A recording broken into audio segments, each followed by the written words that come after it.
இன்னைக்கு பாருங்க, தமிழ்நாட்டில் நம்ம இன்வெஸ்டர் சமிட் நடத்தி இருக்கோம்.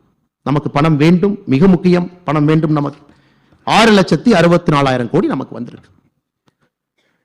நமக்கு முடிந்து 3 நாள்ல குஜராத் இன்வெஸ்டர் சமிட் நடத்தியிருக்காங்க. 26 லட்சம் கோடி.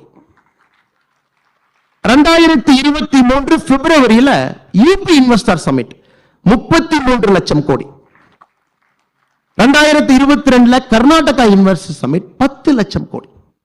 இன்னைக்கு யூபியிலேயே மோசமான, பின்தங்கிய, பேக்வர்ட், எல்லா இண்டிகேட்டர்லயும் இந்தியாவிலேயே மோசமா இருக்கக்கூடிய பூர்வஞ்சல் புண்டில்கண்ட், அவங்க அட்ராக்ட் பண்ண இன்வெஸ்ட்மெண்ட் மட்டுமே 9,74,000 கோடி.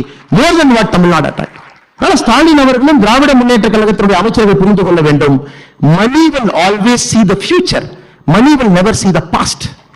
வரக்கூடிய பணம் என்பது ஃபியூச்சர் பொட்டன்ஷியலை பார்க்கும்.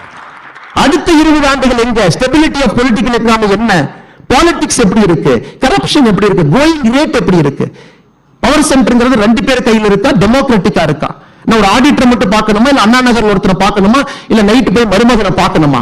S, Mani will see the future, money will never see the past. அதாவது சத்தமே இல்லாம புண்டில் கண்டுங்க. பான்பராக் வாய எவ்வளவு திட்டுறாங்க. 9,74,000 crore சாதாரணமா ட்ராக் பண்றாங்க.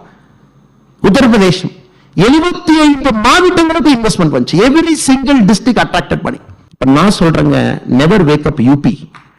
ஒன் யூபி வேக்ஸ் அப், நம்ம ஜிங்கோயிஸ்டுக்கா தமிழனா சொன்னா ஓ தமிழ்நாடு இஸ் இன் ட்ரபிள். இந்தியனா சொன்னா once UP wakes up it will power India. 23 crore மக்கள், அவங்க கிராஸ் என்ரோல்மெண்ட் ரேஷியோ 36% இருக்கிறாங்க. if they hit 40%, southern states மொத்த எஜுகேஷன் அவுட்புட் யூபி மட்டும் கொடுக்கும். சசி தரூர் சொன்ன ஆர்குமெண்ட் நான் கவுண்டர் பண்றேன். I am just reversing it.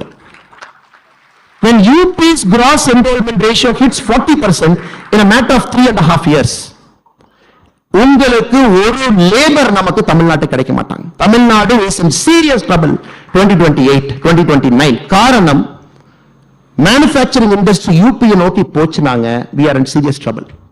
அதை நோக்கி நம்ம அரசியல் பயணிக்கிறது இல்ல. இன்னும் நார்த் சவுத் பேசணும், சத்தமே இல்லாம. 2016 வரைக்கும் உத்தரப்பிரதேசனுடைய மொத்த மருத்துவக் கல்லூரி 12ங்க. மொத்த மருத்துவக் கல்லூரி 12ங்க. 23 கோடி மக்கள் 12 மருத்துவக் கல்லூரியில் போய் படிச்சாங்க. கடந்த 4 ஆண்டுகள்ல உத்தரப்பிரதேசத்தில் புதிதாக உருவாக்கப்பட்டிருக்கக்கூடிய மருத்துவக் கல்லூரி 32. எங்க என்ன ஸ்கேல்ல திங்க் பண்றாங்க பாருங்க, என்ன அம்பிஷன்ல போறாங்க பாருங்க. 6 lane 8 lane fighter jet account பேசிட்டு இருக்காங்க. 9 ஃபங்க்ஷனிங் ஏர்போர்ட்ஸ் வச்சிருக்காங்க. அதனால ஒரு பெருமை மிகுந்த தமிழனாக, பெருமை மிகுந்த இந்தியனாக நம்முடைய பொலிட்டிக்கல் நரேட்டிவ் ஷிஃப்ட் ஆகி வேற பக்கம் போகணுங்க. டெவலப்மெண்ட் பத்தி பேசணும், தமிழ்நாட்டுக்கு இருக்கக்கூடிய ரீஜனல் டிஸ்பாரிட்டியை பத்தி பேசணும்.